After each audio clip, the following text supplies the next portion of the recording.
Whatever you're looking for in a full-sized executive car, it's very likely that you'll find it in this one, the 7th generation BMW 5 Series.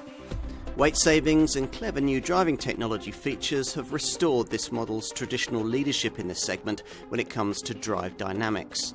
There's also a sumptuous interior, a host of media connectivity, and some really cutting-edge safety features. In short, it's a rejuvenated proposition. You don't have to drive very far in this 7th generation 5 Series to notice this model's sharper feel and extra agility. Losing 100 kilos of weight will do that for you. It doesn't feature the kind of full air suspension setup that can be specified as an option in a rival Mercedes E-Class, but if you add in the extra cost VDC, variable adaptive damping system, that we'd recommend, you'll find very little to complain about when it comes to ride quality. With VDC fitted, you get an extra adaptive setting on the standard drive performance control system, a mode that makes all the driving setup decisions for you and draws on data from the navigation system to anticipate and prepare for corners and hazards in advance. Options include an adaptive drive setup that uses automatically adjustable anti-roll bars to reduce body roll through the bends. Plus, you can also pay extra for xDrive 4-wheel drive. And an integral active steering system that'll steer the rear wheels for additional stability at speed and extra manoeuvrability when parking. Engine-wise, most buyers will choose the 190 bhp 2-litre 4-cylinder diesel unit that's fitted to the 520D variant we're trying here.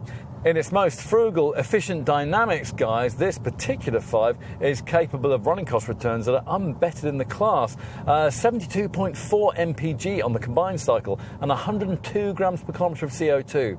Now, if you need more pulling power, the 3-litre 6-cylinder diesel of the 265 bhp 530D model beckons.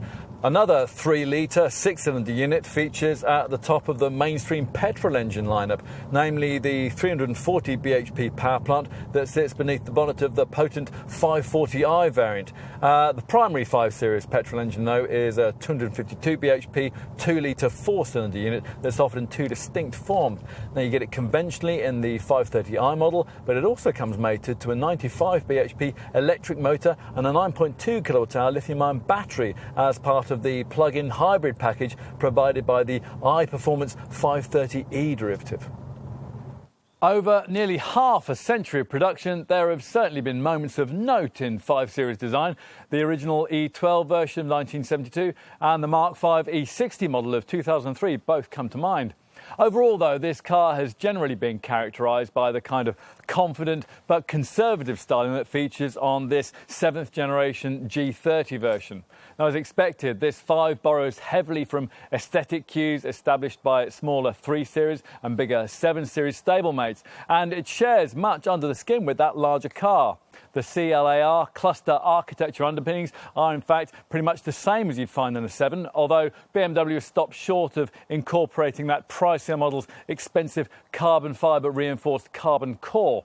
Even without that, though, this Mark VII 5 Series model still weighs in 100 kilos lighter than its predecessor, despite the fact that it's longer, wider and slightly taller than before. And once you're in the cabin, the design approach seems less understated than it is outside, and it feels very sophisticated. Virtual dials cosset your eyes through this beautifully tactile 3-spoke wheel, while at the top of the centre stack lies a big 10.25-inch colour iDrive screen that welcomes you on first-name terms to the 5 Series driving experience. Now, those may be the first things you'll notice, but shortly after you'll be struck by the sheer quality on offer here. All the materials used, even those lower down, feel great to touch, with proper leather and metal finishing that feels very special indeed. So let's take a seat in the rear. Now, that's easier to do this time around because the doors swing open wide and the revised aperture you enter through is now usefully tall. And now, earlier we mentioned that this 7th generation 5 is virtually as big as the larger 7 Series model from a decade or so ago. And the stats here bear that out, particularly in terms of the extra knee room and leg room that come courtesy of this improved model's 7mm of extra wheelbase length.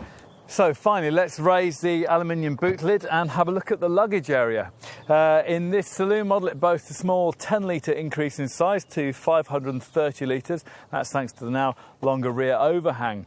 Of course, if you are going to be needing that sort of capacity very often, you'll be better off going for the Touring Estate version of this model, which offers a 570 litre boot in conventional form, extendable up to 1700 litres if you flatten the rear seat.